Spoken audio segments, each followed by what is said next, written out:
All right, welcome to the Marriage Boss podcast. And today I'm super excited. I've got a special guest. This guy is unbelievable, a man after my own heart.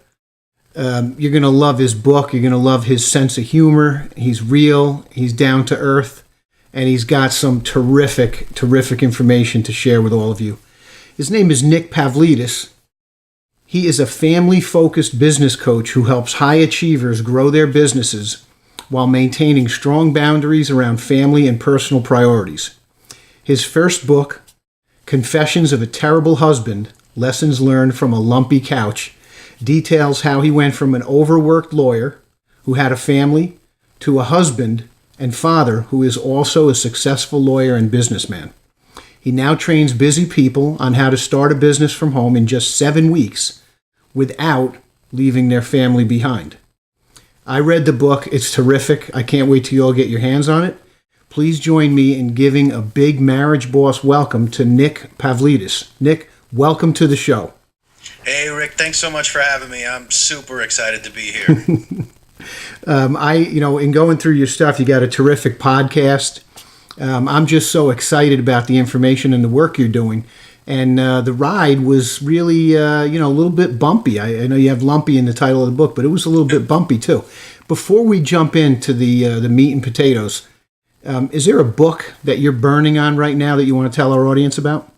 I just recently, this book just came out, but I got the audio book and I listened to it straight through. I love it, and it has, in just a few days, really helped me focus more on both my business and my marriage life and improving both of them. And that's the new book by Gretchen Rubin called Better Than Before.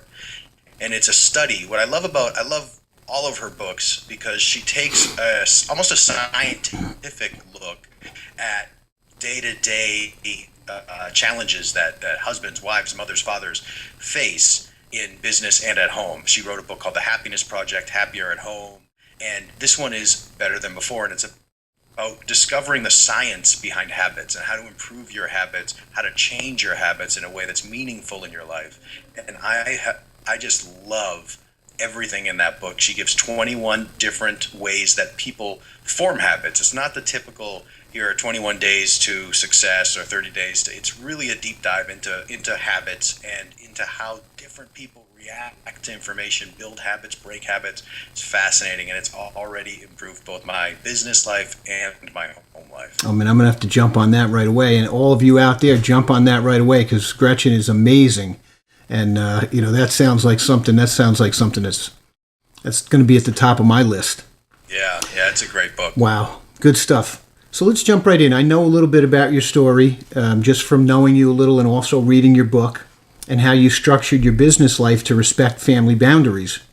But that wasn't always the case. It was a tough transition going from overworked to this more controlled lifestyle. Can you share one or two keys to the successful transition that you've made? Yeah, they're really, if I named one or two, one would be a mental shift that I made, and the other one would have to be, is more of a practical one. And the practical one would never have happened without the mental shift. And really it happened from looking around. I was in Nashville, Tennessee, Franklin, Tennessee for a conference on improving your coaching practice and developing your coaching practice. And it was at Dan and Joanne Miller's sanctuary. Dan and Joanne are the leaders of the 48 Days to the Work You Love brand. New York Times bestselling author, artist, speaker, every coach, incredible people. I knew them from their podcasts, but I never had connected with them. So I go down, and I'm a lawyer working in a big law firm in New York City. I go down thinking that, I do some coaching. This can help me build a coaching practice on the side, help me supplement my law practice to help my clients from a multidimensional angle. And I'm sitting there and I'm watching how they interact with each other, and it was just so lovely. It was so different, sadly, than everything I had known by looking around, by looking at not necessarily my colleagues, because we had a few who were very, very nice people. A lot of them very nice people, but they were all in their second wives or second husbands or third wives.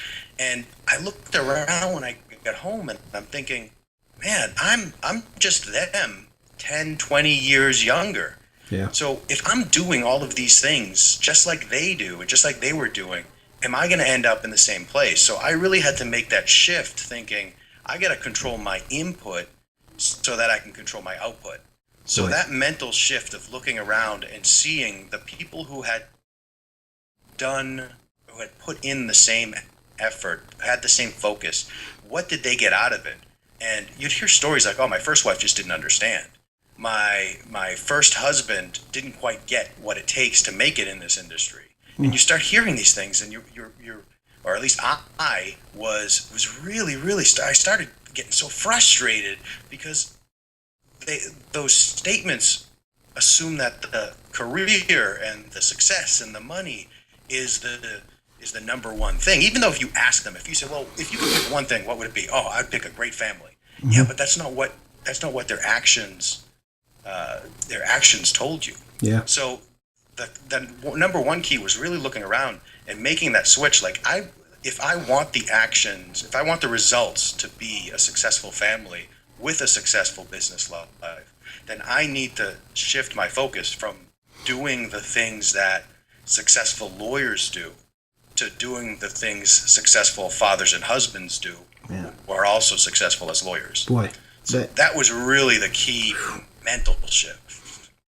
that is The practical thing was to commit to putting boundaries around my family life and really taking bold steps to change direction. So I lived in New York City for 5 years and then Hoboken, New Jersey for 5 years after that. And every day, my wife would say, when are we moving back home? When are we moving back home? When are we moving back home? And that's Massachusetts. Both of our families are from Massachusetts. We both grew up in Massachusetts. And I kept getting frustrated because I said, this is home. We wake up here, we go to sleep here, we work here, this is home. Yep. But to take that bold move, and within 90 days, I closed on a house in Massachusetts with my wife and said, that's it, we're just going because this is the right thing to do for our family. And not looking back and trusting that there's going to be a lot of bumps. There are going to be a lot of bumps, and it's going to be really challenging at times to really know if you're making the right moves. But just trusting the process and setting these steps in motion for the better goal. I mean, the boundaries and the mental shift were numbers 1 and 1A in the most important things that I've done over the last 18 months. You know, I'm listening to this, and over the years, being in a sales and marketing career all these years and having so much motivational training, every single industry you get in, they always say, look at the successful people and then do what they've done. And we can't do that anymore because, A, the measurement of success from those people is generally not like ours if we're going in the direction you're going in and the direction I went in. And a lot of entrepreneurs today do want the freedom in the family life and the business, but in that order. And so we really can't emulate some of these big-time leaders and the people who've gone ahead of us, especially when they start talking about second marriages and what's going on in their first one and the reasons that they're doing all this stuff. They're really not adhering to their core values. So you can be brainwashed by the people who came before you and the measurement of success, which is really not what our core values is. So, man, I was hearing you loud and clear during that. That is shocking. Yeah. And it's ironically, it's an indictment, no pun intended, in the law business, but that's a grind right there. Yeah, absolutely. And the mental challenge in making those shifts was questioning whether I was going to give up or sacrifice my family success, my family stability because of making these bold moves.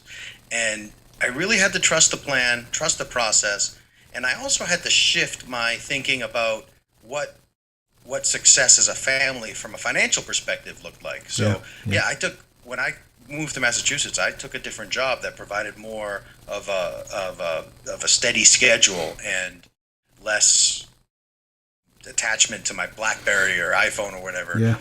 But and that I took a big pay cut. But to me, I had enough. We had enough, and an extra few $1,000s here or there now is not worth anything close to the extra time that I get to spend and the extra connections I make with my kids. Yeah, the benefits are today I was there's some intangible benefits, and today I was reading something someone posted by Albert Einstein, and it prompted me to think about 99% of what is real we don't see, and we're really seeing 1% of what is real.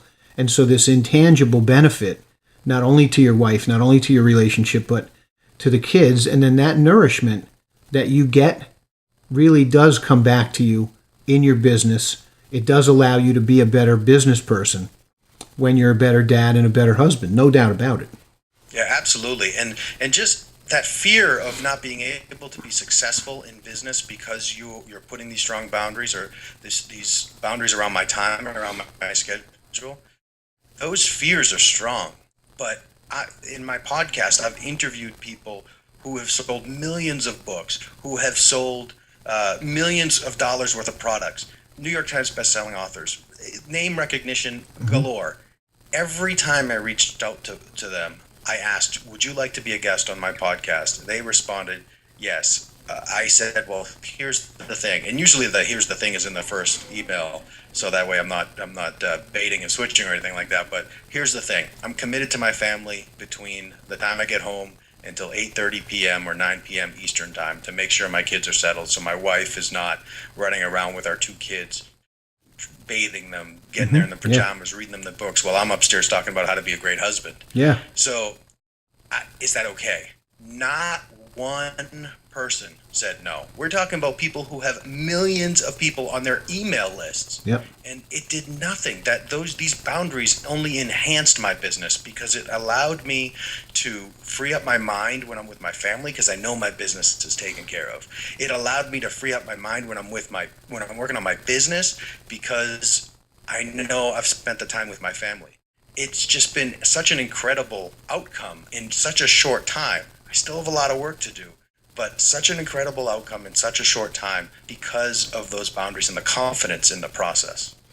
And this leads me to ask you, you talk a lot about setting boundaries. Tell us a little bit about that. How do you choose your boundaries? How do you decide what they look like? And how do you manage and respect them after you've set them? Well, I mean, that's one of my favorite things to talk. I get so jazzed up over talking about boundaries. It is really sad. Like Nick from 15 years ago would beat Nick today up. Like, boundaries, dude, seriously. Oh, good. But they're so powerful. For me, I knew what needed to be first in my life. I needed to be with my wife and to be with my kids and to help my wife with my kids. So in setting, how do you know how to set your boundaries? You look at your schedule, you look at what's important to you, and you carve out the time first and foremost that is necessary to accomplish those things. And sometimes you're or at least I was concerned that wouldn't even be enough time. 3 hours a day or 2 hours a day to be with my family because I get home, say 6 o'clock, and my kids go to bed at 8:30. Obviously, I want some time with my wife as well. So for me, I said, okay, this is the time that I'm going to spend with my family. And I didn't go through my whole schedule and set these rigid boundaries every single day. I just set a rule that is so easy to follow. I don't forget about it. My wife knows it. We decided it together, importantly, which is really, really important because now if she's going to schedule something, we share a calendar and she will look at my calendar, or she'll text me and say, hey, do you have any calls tonight? Or do you have any calls next Wednesday or whatever? Because she knows before we make plans for something after 8:30 p.m., we need to check to see whether I've already scheduled something for my business on that night. Because we set boundaries together that I will not work on my business when the kids are awake. Sometimes the kids are up a little late. I think I heard my daughter just go and use the restroom or something like that just a few minutes ago. But when that happens, it's the exception. And my wife just knows, well, we set these boundaries, 8:30, they're normally asleep the latest. So we both respect those boundaries. We're both on the same page. And we both know that the boundaries were set with the number one goal in mind, and that's to be with the family. So you set the boundaries by choosing what's important to protect and protecting those. And keeping it simple, for me, it's easy. Any night after 8:30, I'm available for business. Yep. It's very simple to follow. It's not, sometimes it's 3 nights a week. If you say Monday, Wednesday, Friday after 8, I can work. Perfect, not a problem. And then taking those, so you have the rules that you've set with the people who matter in your life. In my case, it's my spouse, who matter most. You set those boundaries, make them easy to follow, and then just stick with them 100% of the time. Very, very, very rarely. Only one time have I done anything on my business before 8:30, and it was at 7 p.m. and it was during a school vacation week when my kids were staying with relatives. So we still honored the purpose of the rule, even though there was one time where we adjusted the time just slightly, and it was really, really it's been once in 18 months. That's awesome. Hey, listen, I think that, as I'm listening to you give that advice, I'm seeing that in written form. I'm seeing it in audio form. I'm just thinking that is like almost a paradigm shift, a new type of scheduling, a new system, especially for us plugged in, connected 24/7 types who, men and women, husbands and wives, singles, doesn't matter, business people, entrepreneurs in general, at-home business people. We need that type of structure. We need to hear more things and more. We need to see more successful examples of that. This is some earth-shattering stuff, and you got me thinking. You got me thinking right now. Man, I appreciate it. Yeah. So once you made a commitment to moving forward in business to support your family and you set up the boundaries to protect your family, then what do? How do you run a business that is structured in such a restrictive way? Well, and that is really the power of these boundaries and the confidence in the boundaries. Because like I said a little while ago, if you honor those boundaries and they have really good reasons, you communicate with people and say, hey, this is my family time. I'm sorry, I can't meet with you then, or I can't speak with you then.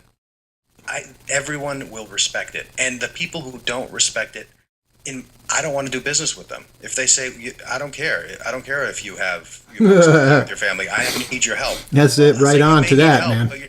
Yeah, you may need help, but you're not going to get my help. Yep. And because this is really important to me. And then with businesses from home, the number one thing that keeps people from being successful is just getting started. Everything gets so complicated.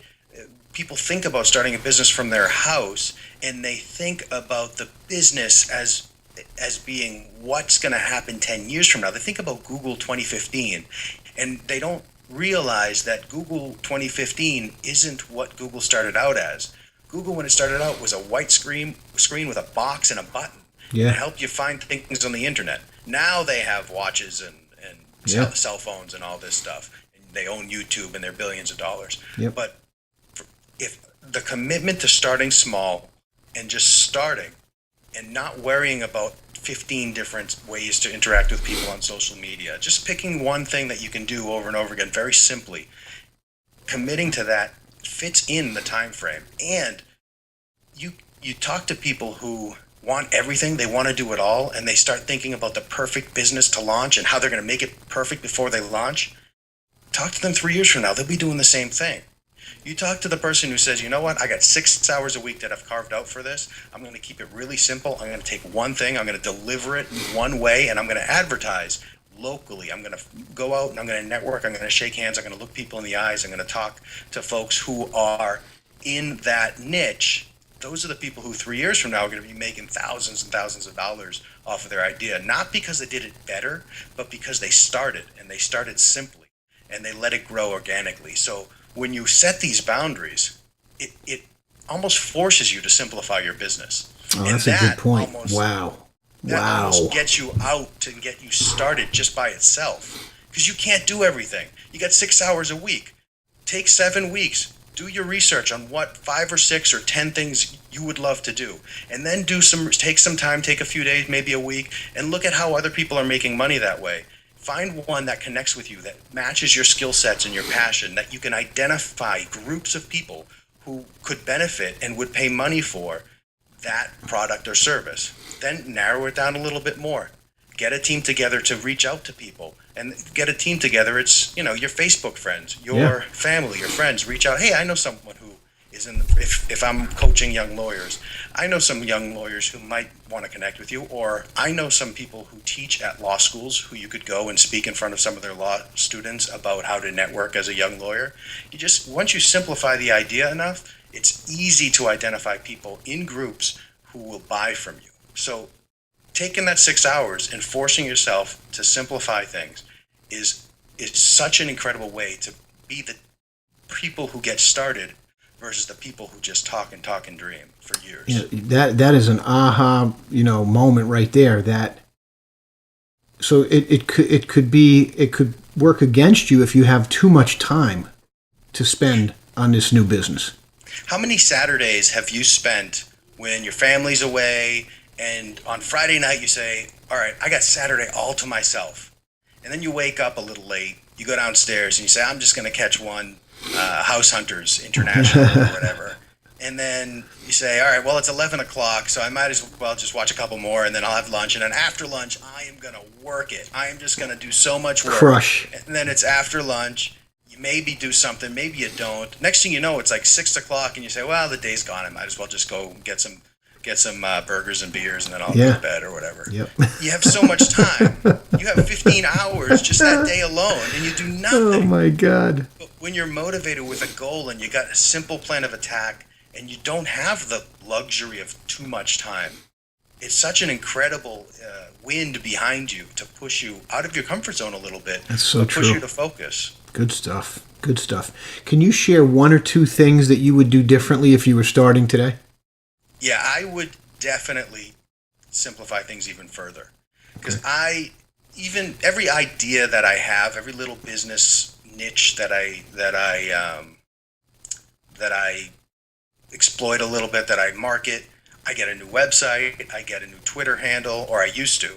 And it just became too much I kept each one of them simple, but there were just so many that it got overwhelming. Yeah. So what I would do is I would focus on either just one or two of those niches, even though it's coaching for lawyers, coaching for business people, coaching for men. I would focus just on one or two, and I would market those one or two, and I would do it all under one umbrella of Nick Pavlidis and separate pages or something like that. So for me, I overcomplicated things as I was starting out before I realized the power of simplification. And then the other thing is I would focus more local than online. I did a lot of business activities online, and I made some great connections. But I've made really powerful connections meeting people in person, shaking their hands, even if it wasn't local. Going down to Dan and Joanne Miller's in Franklin, Tennessee, I'm up in Massachusetts, going down there and shaking hands with people and looking people in the eyes have gotten me the most incredible connections, the most incredible feedback, and it's just been really powerful. So I would close the computer more, and I would go out and meet people who are great people I want to model my life and career after, and people who have a giving heart. Wow. That is good stuff. Wow. I mean, this is chock full of gold nuggets tonight. We're getting a lot of value from you. I'm appreciating this on so many levels. I mean, I'm as the marriage boss, I'm eating this up because this is all about marriage and business, and that's our wheelhouse. So terrific stuff. Any last words before we wrap up? Yeah, I would just say if you're starting business and you're really struggling and you have your time, you've set aside your time, you've found your 5 hours, and you're still a little overwhelmed, I would just really, really just think about businesses as doing three things. Every business in the world does three things and only three things. They have something to sell, they have people to sell it to, and they have a way to get it to them. That's it. McDonald's, they got burgers, they got whatever. They have things to sell, people to sell it to, and a way to give it to them. Home Depot, they have riding lawnmowers, they have light bulbs, whatever they have. It's simple. It's something to sell, people to sell it to, and a way to give it to them. So when you're starting a business, just think of one thing to sell. Seth Godin said in a blog post in December that to start your first business, think of the simplest and smallest thing that you can produce in a quick amount of time that people already know they want. Charge more than it costs you to make it, less than it's worth and repeat it over and over again. And that's really an incredible insight. And I think the most important one there is that people already know they want. Because if you spend time trying to convince people they need something or convince people they want something, it's going to take so much time. But if you really want to add value to people's lives, find something to sell, find people who want to buy that or want to improve their life in that way and are willing to spend money on it, and then find a way to get it to them. And just pick one. Good stuff. Good stuff. Perfect way to end it. And for all you entrepreneurs out there, you listen to this man. He knows what he's talking about. This is terrific. I have a special surprise for our audience. Nick is going to give everybody a free gift. He's got a resource guide called How to Overcome the Number One Obstacle to Starting a Home-Based Business, Finding Time. And he's been nice enough to put that together to give to our audience. That's going to be in the show notes. So to wrap up, I'm going to tell you how to find Nick. He can be found, his blog is at www.aterriblehusband.com. He's got a training called The 7-Week Startup, which is at www.the7weekstartup.com. He can be found on Twitter at Nick Pavlidis. And don't forget, the book is coming out, Confessions of a Terrible Husband, Lessons Learned from a Lumpy Couch. That's coming out in June. And you're going to be able to find out all this stuff at the show notes. I'll put it all in the show notes at themarriageboss.com/podcast. Nick, this has been an incredible show. I really appreciate all your expertise. I'm happy and I'm proud to be your friend and also proud of what you're doing as a husband and a businessman. And I'm going to look at you as a mentor. So hey, thanks so much. Thank you. Right back at you, Rick. I really, really appreciate you having me, and I love what you're doing with The Marriage Boss. Good man. All right, we'll talk to you soon. All right. Take care.